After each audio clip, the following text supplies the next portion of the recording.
Hello, this is Jenny Clark with Solvability, and today's session on What's Up with Mitch is what do we have to submit to the SBA on our financials?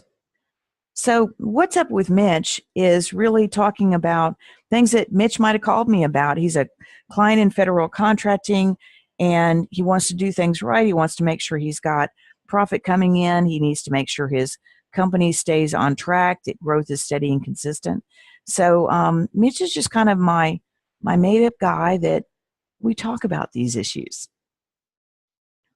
So Mitch is a small business in federal contracting, but he as the CEO is very much the bottom line thing. He doesn't want all the details. He always says to me, Jenny, I just want it all to work. Tell me what I need to do. So Mitch's first question related to what do we have to submit to the SBA is, do we have to use their forms or do we submit our own?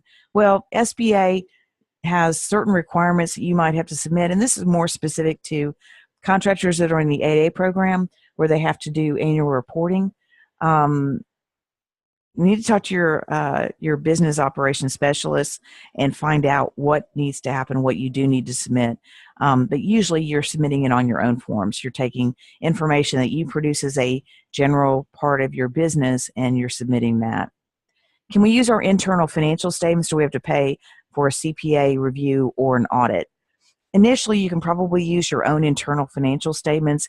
As you grow, you might be asked to have a CPA review.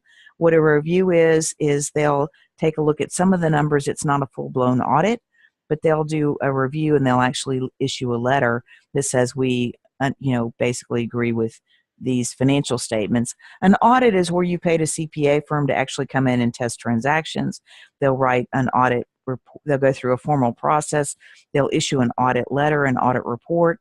That audit report will usually have your balance sheet, your income statement, your statement of cash flows, and some other reports talking about specifically what their findings were. And it's an investment. You might need to use that for other reasons. So decide at what point, from a size standpoint, you feel like you need to have a CPA audit because you need to put in your budget. Mitch's next question is, why don't we have last year's statements done by now? This is one of the top frustrations when I talk to federal contractors about, we're here, it is August and we don't have our tax returns done. What's holding it up? Well, maybe they had an audit and the audit is the person preparing the tax returns is waiting for the audit to be complete before they do the tax returns because they don't want to do the tax returns on something that's not final because it will just have to be done over. And so you need to set expectations with your CPA firm, your company that's working with you on that. And you also need to have expectations set for yourself. What is your timeline?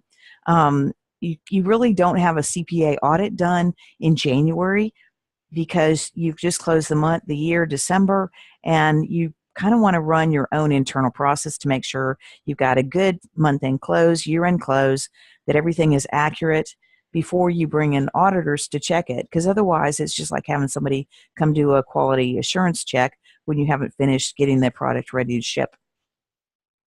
What does our tax return have to do with this? Well, it really ends up being all of your financial information kind of grouped together at once, and having your tax return prepared, having the payroll taxes that you paid, that kind of stuff is external documentation or external backup confirming that your internal financial statements are correct. And so it's really just a completion step that says this is no longer a draft stage. It's correct enough that we actually did our tax returns. How do we know what we're submitting is right? Well, that's an excellent question too.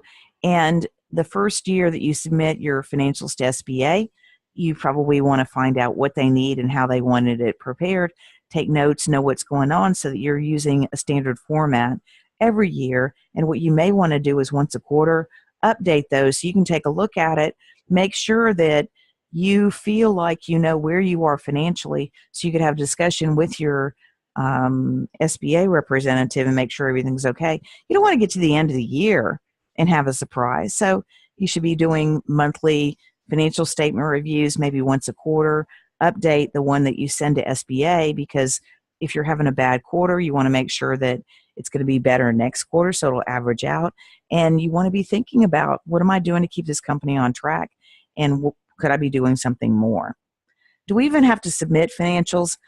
My thinking is, if you're not in the 8A program, you probably don't need to. But I don't have all the answers on that, so I'm sure I'll hear about that.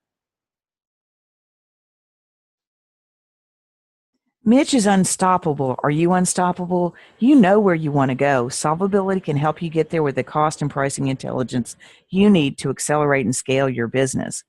Most of our clients get started with our free wrap rate calculator. You can download that at our website, solvability.com. That's S as in Sam, OLV as in Victor, and the word ability.com. Or, if you've got something more urgent, you might need our other services from us at Solvability. Fastest way to get me is to text me at area code 256-882-6276, and let's set up a phone call and see what you need and talk about how we might work together.